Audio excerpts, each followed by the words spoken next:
Baik, assalamualaikum warahmatullahi wabarakatuh. Kami dari kelompok 4 di sini kami akan memaparkan terkait proyek PBL kami dan juga penerapan dari mata kuliah ADMK-nya. Di sini terkait untuk anggota kelompok, saya sendiri Fadlur Rahman Farabi selaku project manager, lalu rekan saya. Saya Dea Purina Siti. Saya Sekarang Smita Putra. Dan saya Rizky Abdirahmawan. Baik, selanjutnya adalah penjelasan tentang latar belakang yang akan dijelaskan oleh rekan saya. Silakan. Baik, menurut data WHO, wilayah Asia Tenggara, di Indonesia terdapat 9.192.886 kasus atau 2,7% dari populasi yang menderita gangguan depresi. Ekspresi wajah dapat menjadi indikator masalah kesehatan mental seperti depresi atau stres. Oleh karena itu, memahami ekspresi wajah nanti untuk mendeteksi tanda-tanda awal depresi dan mendukung interaksi sosial yang lebih individu.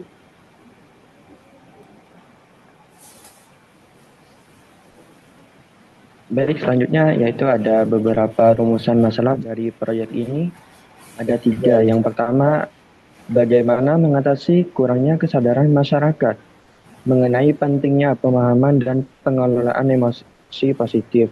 Yang kedua, bagaimana mengidentifikasi dan mendeteksi ekspresi emosi secara dini yang bertujuan untuk mendukung pencegahan gangguan kesehatan mental. Yang terakhir ada bagaimana menciptakan teknologi interaktif yang efektif untuk mendukung edukasi emosional sekaligus memberikan hiburan yang sehat. Selanjutnya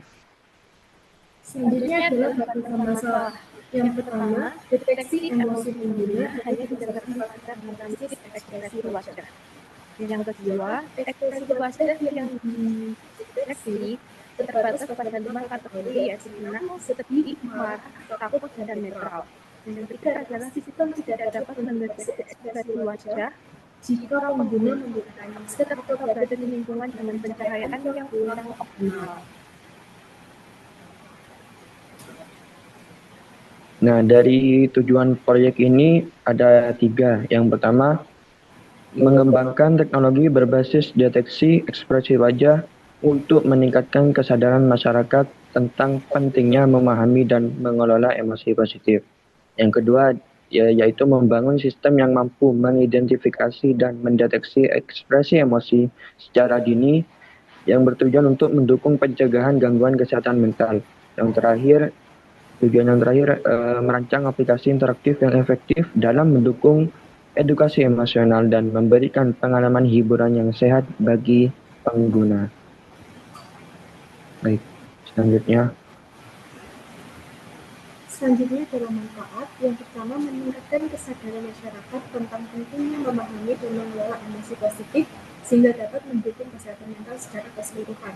Yang kedua adalah membantu individu mengenali emosi mereka secara dini yang dapat menjadi langkah awal untuk mencegah gangguan kesehatan mental lebih lanjut.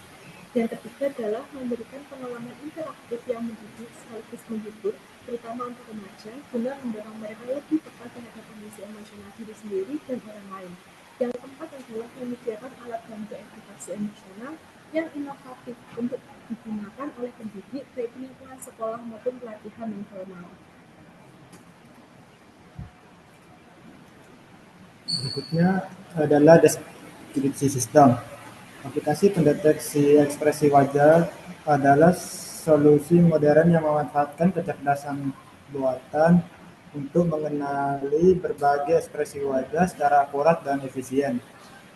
Dengan teknologi computer vision dan model convolutional neural network atau CNN, sistem ini dirancang untuk memenuhi berbagai kebutuhan, mulai dari analisis emosi hingga menciptakan interaksi penggunaan yang lebih intuitif dan personal.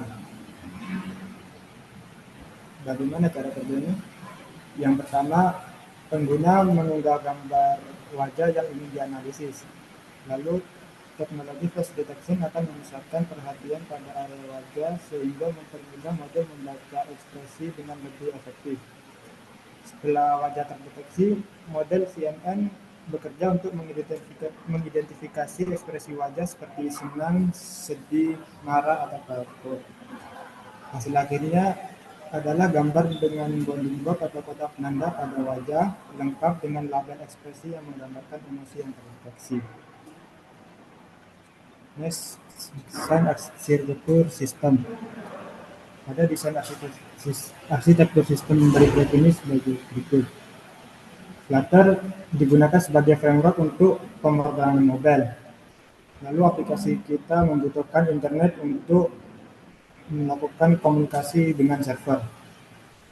Lalu terdapat rate limiter digunakan untuk membatasi permintaan klien terhadap akses server, sehingga jika terjadi serangan DOS, server tidak akan down.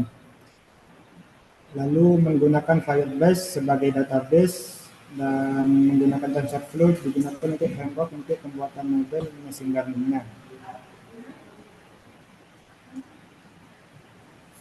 Untuk fitur utama pada aplikasi kita yaitu terdapat Last Scan, merupakan fitur untuk mendeteksi ekspresi wajah secara langsung yang ditangkap oleh kamera. Lalu terdapat fitur import foto, yaitu fitur untuk mendeteksi ekspresi wajah pada foto yang sudah tersimpan di galeri.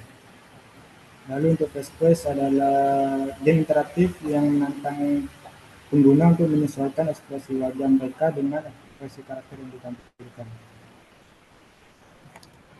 Oke, baik, selanjutnya adalah untuk demo dari ADMK-nya sendiri. Di sini kami mengangkat skenario untuk di perlindungan untuk DOS atau Denial of Service, di mana kami memiliki skenario keamanan karena kami menggunakan Fast API, di mana di situ terdapat sebuah library yaitu limiter yang dapat digunakan untuk membatasi permintaan user tadi terhadap server. Oke, jadi di sini pertama itu ada middleware, di mana di sini terdapat host yang diizinkan untuk mengakses API ini, yang dimana ini untuk lokal dan juga untuk VPS-nya. Lalu di sini ada handler untuk rate limit, di mana nantinya akan memberitahukan hasil outputnya berupa ini ketika terjadi sebuah limit atau terdeteksi adanya limit. Nah, lalu untuk endpoint-nya sendiri di sini terdapat add limiter 10 per unit pada endpoint ini, yang nantinya itu artinya pada endpoint ini ketika user mengakses endpoint ini pada API untuk melakukan permintaan kepada server, user dibatasi hanya 10 permintaan dalam 1 menit. Jadi ketika lebih dari itu, maka server akan memblokirnya atau memutuskan permintaan tersebut. Oke, untuk ini adalah skenario keamanannya.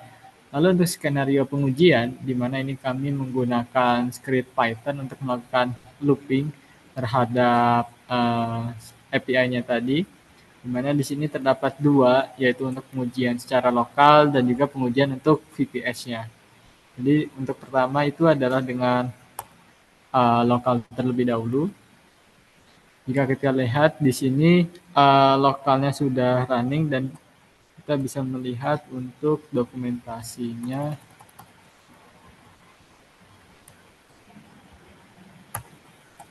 Nah, ini kita coba lakukan uji dengan menjalankan script ini dengan mengirimkan 15 foto dengan waktu 1 menit, dan juga ini terdapat filenya. Ini kita coba jalankan dengan Python nama filenya, mulai pengujian rate limiter. Nah, di sini sedang terkirimkan dan kita bisa melihat statusnya. Sampai jika dia melebihi 10, dia akan terblokir.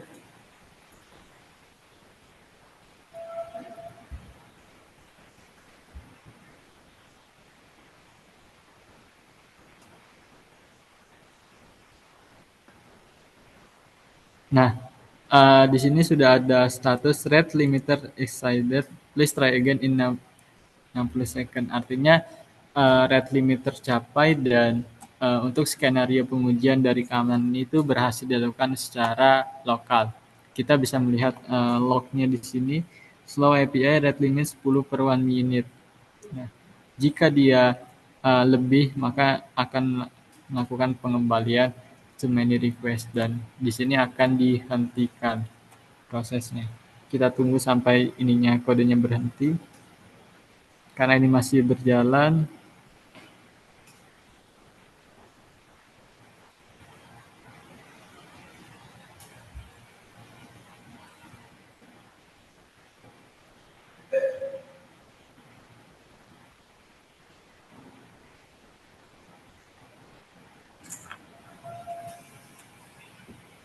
nah, di sini kodenya sudah berhenti, artinya user itu akan diblokir atau dihentikan permintaannya jika masih melakukan ngotot untuk permintaan akses. Secara lokal sudah bisa, maka kita lanjut untuk pengujian secara menggunakan VPS-nya. Di sini sudah di-deploy dengan domain ini dan kita bisa cek.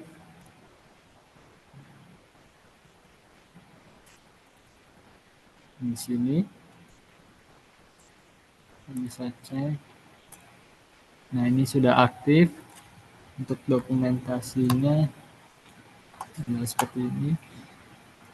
Kita jalankan kembali scriptnya. Nah, ini di-clearkan dulu. Nah. Oke, kita jalankan. Di sini akan muncul lognya. Nah, 1449.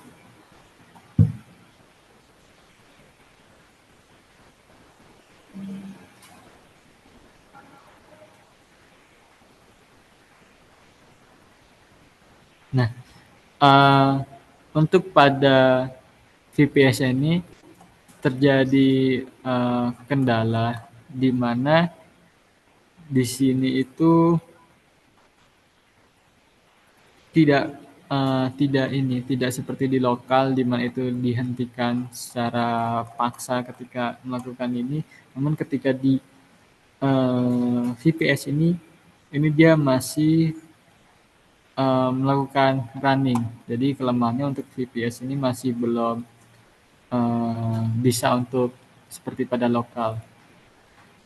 Sekian dari pemaparan kelompok kami untuk pemaparan proyek based learning khususnya untuk mata kuliah ADMK. Kami mohon maaf jika ada kekurangan, kurang lebihnya mohon maaf. Wabillahi taufiq wal hidayah. Wassalamualaikum warahmatullahi wabarakatuh.